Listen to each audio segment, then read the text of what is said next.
longest time, a lot of you guys have known that me and Gabbie Hanna used to be best friends. We used to be extremely close. Some of you know that because you were here during that time. The feud between YouTube stars Jessi Smiles and Gabbie Hanna has been a long one spanning the last couple of years. While some believed these two were done fighting after their online brawl in the summer of 2020, the pair have released more receipts on the matter. And this time, Jessi has a lot to say about Gabbie, even more than usual. This is the Stardom Channel. Hello everyone, and make sure you stay till the end to know the most shocking info about famous people. Right after Gabbie Hanna decided to post her YouTube video series talking weird things about different people, for example, escape the nightmare part, the entire internet is shocked and there are so many people exposing Gabbie for different things. Jessi Smiles is the one who spoke out, and the things she said literally shocked everyone. But before moving on to the current drama between Gabbie and Jessi, let me remind you of an old beef between these two. Back in 2014, the two had been friends until Jessi filed a lawsuit against her own boyfriend at the time, Curtis Lepore, for sexual assault. Gabbie continued to associate with Curtis and his friends afterward. When confronted about still seeing his friends, Gabbie reportedly told Jessi, "Curtis's friends didn't rape you," which she apparently doesn't recall saying. 6 years later, according to The Insider, Gabbie responded to a tweet from a fan who mulled over the fact that Gabbie sided with her friend's rapist. Gabbie DM'd the fan, saying she didn't believe the allegations and needed proof, and the fan sent conversations to Jessi, giving her permission to discuss it in a video. And here we go.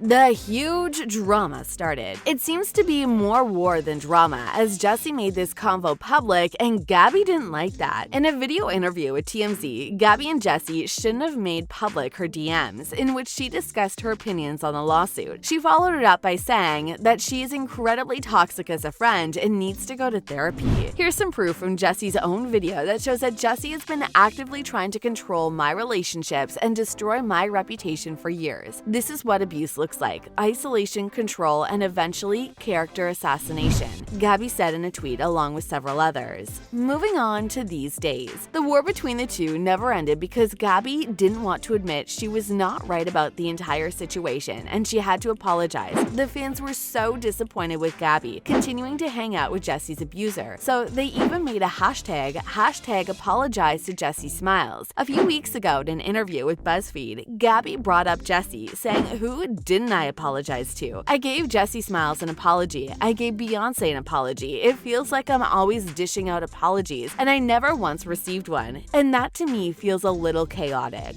Frankly, Gabbie did not apologize to Jessi because something that sounds "I'm sorry, but" is not a real apology. According to Jessi, whenever Gabbie did apologize to her, it was followed up with a "but," and right after, Gabbie brought up Jessi's drama once again. Jessi decided to release a portion of the phone call that she had with Gabbie last summer. Jessi tweeted, "I never planned to release it. In fact, there's nothing I want more than to never talk or think about Gabbie ever again," she wrote. But her continued lying about my trauma has officially broken me, and I don't know what else to do. In the tweets, Jessi shares the recordings detailing their conversation about Gabbie's friendship with Curtis and the since-deleted tweets that have been made the center of their many feuds. In the call, Gabbie told Jessi she wanted her to release a public apology. "I want a public statement and apology saying I should have never done this. It was inappropriate to share private phone conversations publicly," Gabbie told Jessi. "That is the way that I will stop talking about this." Throughout the call, Gabbie reportedly asked for this public apology and threatened legal action otherwise, to which Jessi suggested they battle it out in court.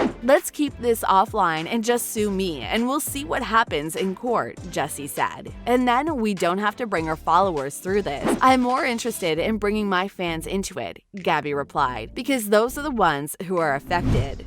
That's all for today. If you want some more fresh and juicy stories about your favorite celebs, don't forget to hit the subscribe button.